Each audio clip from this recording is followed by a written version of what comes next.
आज विजयदशमी है, पूरे देश में दशहरे की धूम है।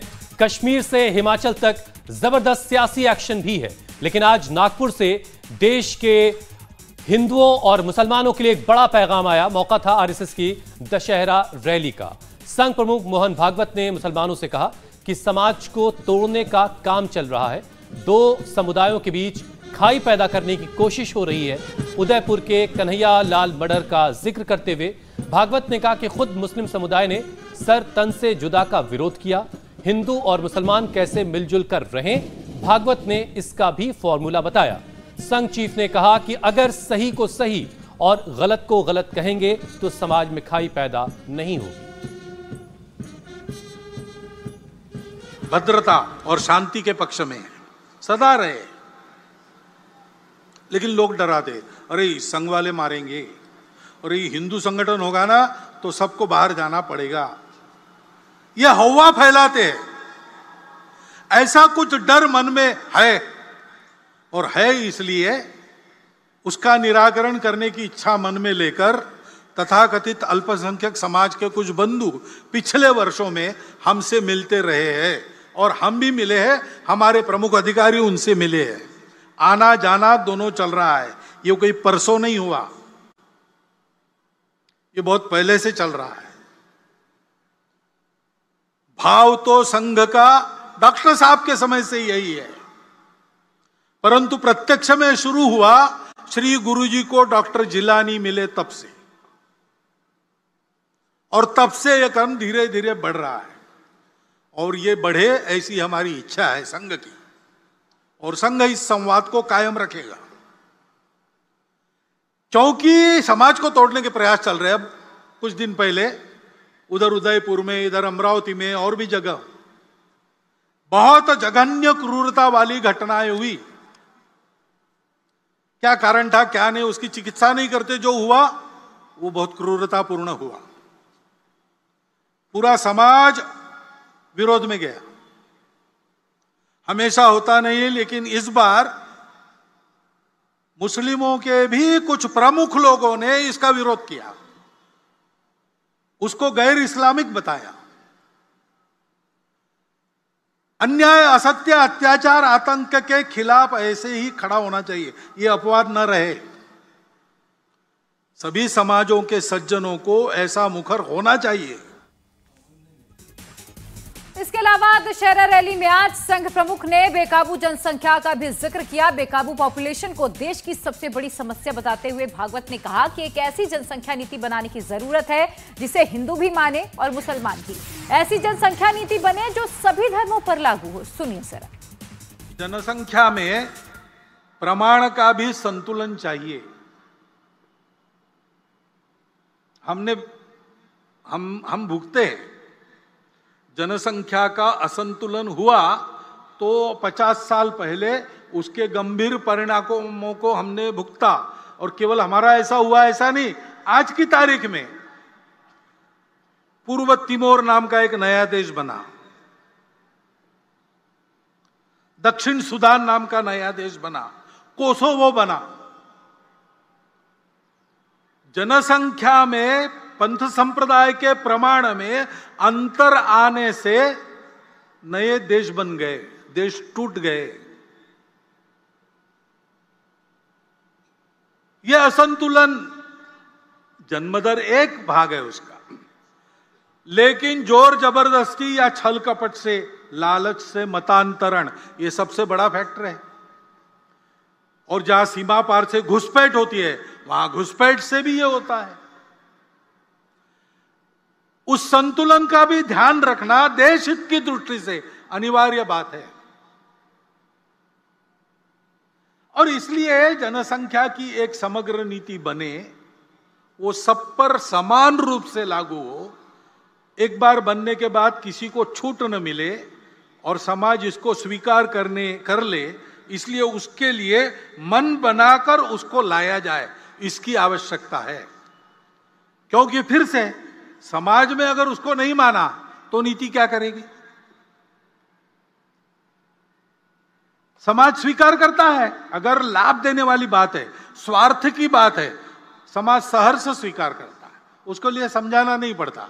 लाभ दिखता है या 3 साल के बाद, 5 साल के बाद, 10 साल के बाद बच्चों को मिलने वाला है, ये अगर पक्का है समाज उसको स्वीकार करता है। लेकिन जहां देश के लिए छोड़ना पड़ता है, हमको नहीं मिलेगा किसी और को मिलेगा, जलना बंद करके देना पड़ता है, वहां समाज में सहयोग दिखता है कि प्रतिरोध दिखता है? सवाल बात है। एक समान जनसंख्या नीति पर जोर देते नजर आए संघ प्रमुख मोहन भागवत। आज हर तरह का कंफ्यूजन उन्होंने दूर किया।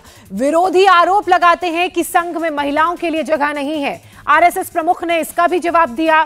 संघ प्रमुख ने क्लियर मैसेज दिया कि क्यों हिंदू हो या मुस्लिम, सबको साथ लेकर चलना जरूरी है। हमारी प्रतिष्ठा दुनिया में बढ़ गई है, हमारी विश्वासार्हता बढ़ गई है। जिस प्रकार से हमने श्रीलंका के संकट में उसकी सहायता की, यूक्रेन के भूमि पर अमेरिका और रशिया की जो लड़ाई हो रही है उसमें अपने देश के हित को ध्यान में रखते हुए और जागतिक मानवता के हित को भी कम न करते हुए जिस प्रकार की भूमिका हमने रखी, हमारी बात सुनी जा रही है, हमारा वजन बढ़ रहा है, हमको बड़ा आनंद होता है। राष्ट्रीय सुरक्षा के मामले में हम उत्तरोत्तर सफल होते चले जा रहे हैं और स्वावलंबी होते चले जा रहे हैं। सहचित्तता के वातावरण में सबको साथ लेकर हमको चलना है। और जैसा मैंने कहा, चलना है तो चलते समय कठिनाई आती है, बाधाएं आती है। 2 प्रकार की बातों से साधारणता सावधान रहना पड़ता है। पहली बाधा तो हम खुद रहते हैं। गतानुगतिकता स्वभाव की वो बाधा उत्पन्न करती है, रूढ़ि प्रियता के कारण वो बाधा आती है।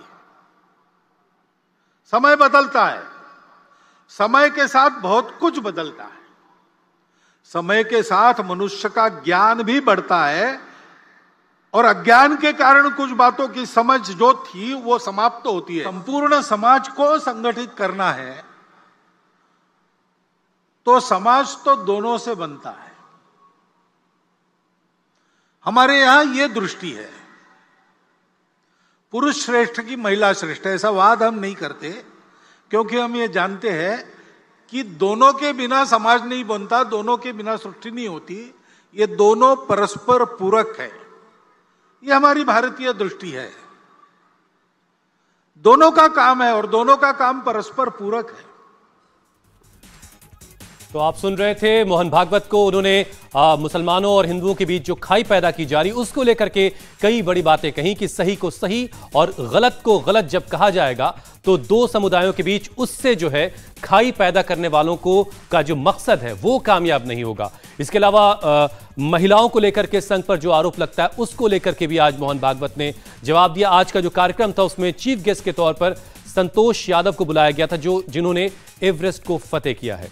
संघ प्रमुख ने इशारों में पीएफआई पर भी आज अटैक किया। भारतवर्ष की प्रगति को होने नहीं देना चाहते,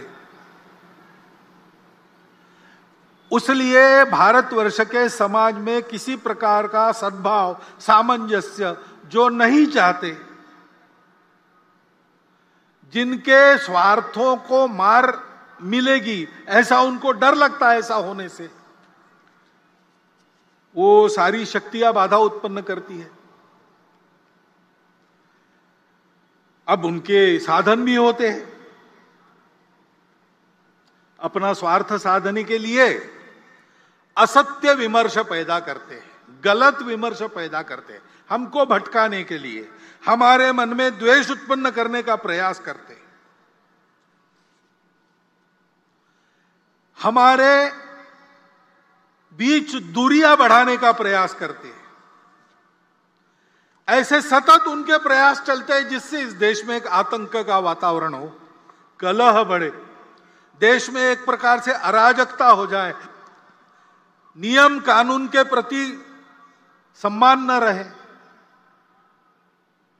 किसी को और कोई बंधन न रहे, डर न रहे, अनुशासन न रहे। इस प्रकार की कार्रवाइयां उनकी चलती रही है, वर्णन करने का जरूरत नहीं, हम सबको पता है, हम सब उसको अनुभव कर रहे हैं। और हम उनको पैठ दे, इसलिए वो हमसे नजदीकी जताते हैं। इंडिया टीवी हर वक्त हर जगह डाउनलोड करने के लिए सर्च करें India TV news Google play store या ऐप स्टोर पर।